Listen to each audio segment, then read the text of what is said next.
Kadambari silks లో కళ్యాణ గమనీయం cell మార్చి 6 నుండి 19 వరకు ప్రతి 15,000 బ్రైడల్ సారీస్ కొనుగోలుపై ఒక గోల్డ్ కాయిన్.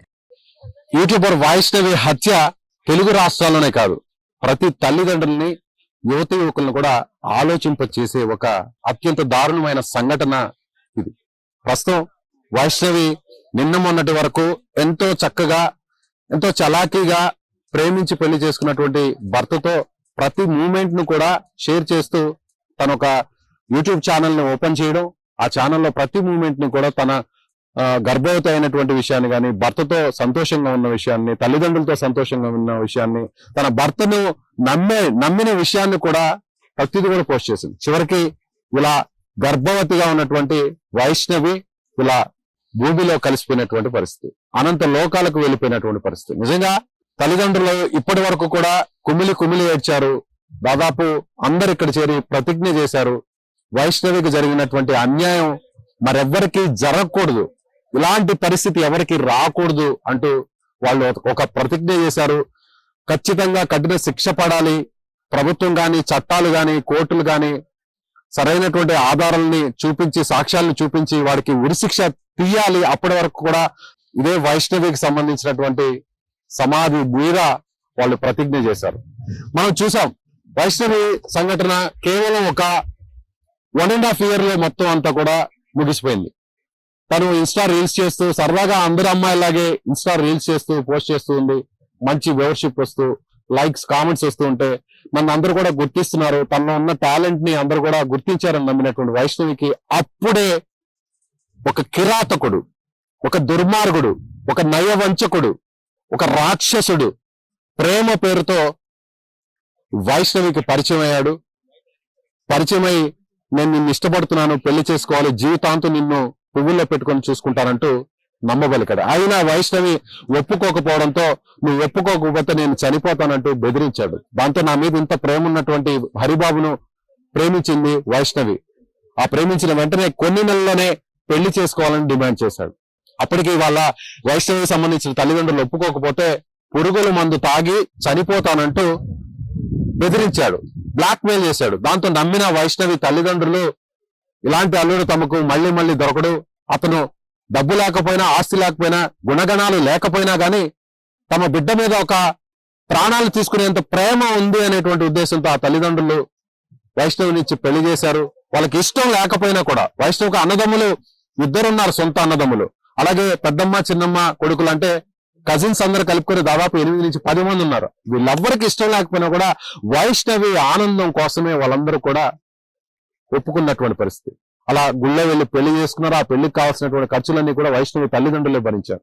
సో హరిబాబుకు సంబంధించిన తల్లిదండ్రులు ఒప్పుకోకపోవడంతో ఈ వైష్ణవి తల్లిదండ్రులే పర్లేదు, అక్కడ వద్దు, ఇక్కడే ఉండండి, మీరు సంతోషంగా ఉంటే చాలని వాళ్ళ ఇంట్లోనే ఒక గది వీళ్ళు కేటాయించారు. ఆ గదిలోనే ఉంటున్నారు.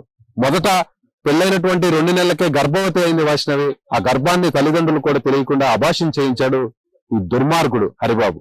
ఆ తర్వాత అక్కడి నుంచి అసలు తనలో ఉన్నటువంటి రాక్షసత్వం అంతా కూడా బయటకు వచ్చింది. అక్కడి నుంచే వాడి నిజస్వరూపం అంతా కూడా బయటకు చూపించాడు. అక్కడి నుంచే తల్లిదండ్రులు ఒకసారి అబార్షన్ చేయించాడంటే వైష్ణవి మీద ఉన్నటువంటి ప్రేమ తగ్గిపోయింది అనేటువంటి ఉద్దేశంతో అప్పుడు హరిబాబు తల్లిదండ్రులు రంగంలోకి దిగి, మీకు వేరే సంబంధం చూస్తున్నాం, మన బంధువుల అమ్మాయి ఉన్నారు, వాళ్ళకి చాలా ఆస్తి ఉంది, వైష్ణవి కంటే రెట్టింపు ఆస్తి, 10 ఆస్తి ఉంది, వాళ్ళు పొలం ఇస్తా అన్నారు, కట్నం ఇస్తా అన్నారు, బంగారం ఇస్తా అన్నారని చెప్పి ఇతన్ని ఒప్పించారు.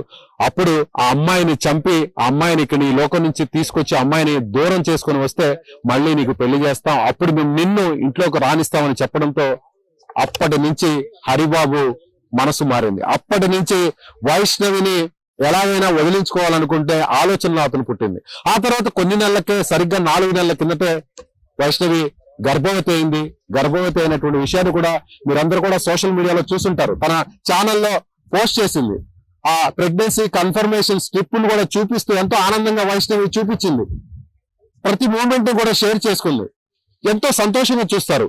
ఎవరు కూడా ఒక చిన్న పెయిన్ కూడా రాకుండా, భర్త కాలు కింద పెట్టనీయకుండా చూసుకుంటుంటారు. అది ఎలాంటి దుర్మార్గుడైనా, ఎలాంటి తాగుబోతైనా, తిరుగుబోతైనా, ఏ చిల్లిగవ్వ సంపాదించినటువంటి వ్యక్తి అయినా భార్య గర్భంతో ఉండి 4 నెలల గర్భవతి అంటే తన బిడ్డ, తన వంశోద్ధారకుడు, తన వంశానికి సంబంధించినటువంటి వ్యక్తి, తన బిడ్డ పాప బాబు పుట్టబోతున్నారు, జన్మనివ్వబోతుందని కళ్ళల్లో పెట్టుకునేటువంటి భర్తలు చూసాం. కానీ దుర్మార్గుడు, ఈ నయవంచకుడు వైష్ణవిని పక్క ప్లాన్ ప్రకారం ఎవరికి అనుమానం రాకుండా అంతమొందించాలనుకున్నాడు. కానీ ఎట్టి పరిస్థితుల్లో వాళ్ళ అమ్మ దగ్గరికి తీసుకెళ్తే వాళ్ళ అమ్మ అప్పటికే కళ్ళల్లో కారం కొట్టే ప్రయత్నం చేసింది. సో అక్కడి నుంచి పారిపోయి వచ్చినటువంటి వైష్ణవి జరిగిన విషయాన్ని ఇంట్లో చెప్తే అక్కడి నుంచి 3 రోజుల పాటు ఎలా చంపాలి అనేటువంటి ఉద్దేశంతో మొన్న రాత్రి అతను కత్తితో దాడి చేశాడు. నుదిటి మీద, చేతి మీద దాడి చేసి గొంతు పట్టుకుని నిలిమి ఎవరికి అరుపులు కేకలు వినిపించకుండా, పక్కనే ఉన్నటువంటి వైష్ణవి తల్లిదండ్రులకు వినిపించకుండా, అంటే వైష్ణవి సోదరులు ఇద్దరు కూడా హైదరాబాద్ లో వాళ్ళు ఉద్యోగం చేసుకునే నిమిత్తం అక్కడ ఉంటారు. కేవలం వైష్ణవి తల్లి తండ్రి మాత్రమే ఆ ఇంట్లో ఉంటారు. వారికి వినిపించకుండా గొంతు నిలిమి ఊపిరి పోయేంత వరకు కూడా రక్తపు మడుగులో వైష్ణవిని అలాగే ఉంచి ఆ తర్వాత తాపీగా కొన్ని గంటల తర్వాత బయటకు వచ్చాడు దుర్మార్గుడు హరిబాబు. ఆ తర్వాత తల్లిదండ్రులు చూస్తే వైష్ణవి ఇలా రక్తపు మడుగులో కొన ఊపిరితో కొట్టుమాట్లాడుతుంది. అప్పటికి హాస్పిటల్కి తీసుకెళ్తే చనిపోయింది అన్నటువంటి విషయం చెప్పడం. ఇంకొన్ని నెలల్లోనే ఇంకొక 5 నెలల్లో ఒక బిడ్డకు పన్నంటే బిడ్డకు జన్మనిస్తానున్నాను అంటూ ఎంతో సంతోషంగా ఉన్న వైష్ణవిని ఇలా మట్టిలో కలిపేశాడు ఆ దుర్మార్గుడు భర్త హరిబాబు. నిజంగా ఇలాంటి కష్టం ఎవరికి రాదు. ఏదన్నా భార్యను కొట్టాలన్నా కూడా, భార్య మీద ఎంత కోపం వచ్చినా, భార్య ఎంత తప్పు చేసినా, ఏం చేసినా కూడా గర్భవతిగా ఉన్నటువంటి భార్యని ఏ భర్త కూడా కనీసం కాస్త కోపంగా కూడా చూడాలన్నా కూడా ఆలోచన కూడా రాదు. కానీ వైష్ణవిని ఇంత దారుణంగా చంపినటువంటి ఈ హరిబాబుని ఏం చేయాలి? ఇలాంటి నమ్మక ద్రోహుల్ని ఏం చేయాలి?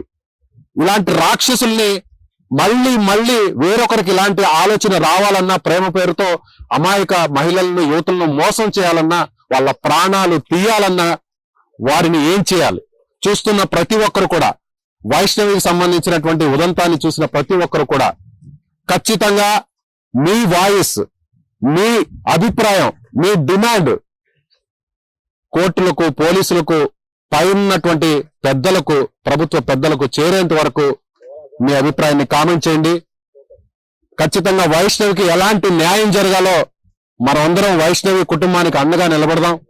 ఖచ్చితంగా ఇందులో దుర్మార్గుడుగా ఉండి హత్య చేసినటువంటి హతుడు ఎవరైతే ఉన్నాడో అతనికి ఖచ్చితంగా శిక్ష పడే వరకు అందరం కూడా వైష్ణవి కుటుంబానికి అండగా నిలబడదాం. మీ అభిప్రాయాన్ని కామెంట్ రూపంలో తెలియజేసి ఈ వీడియోని వైరల్ చేయండి, ఈ వీడియోని షేర్ చేయండి.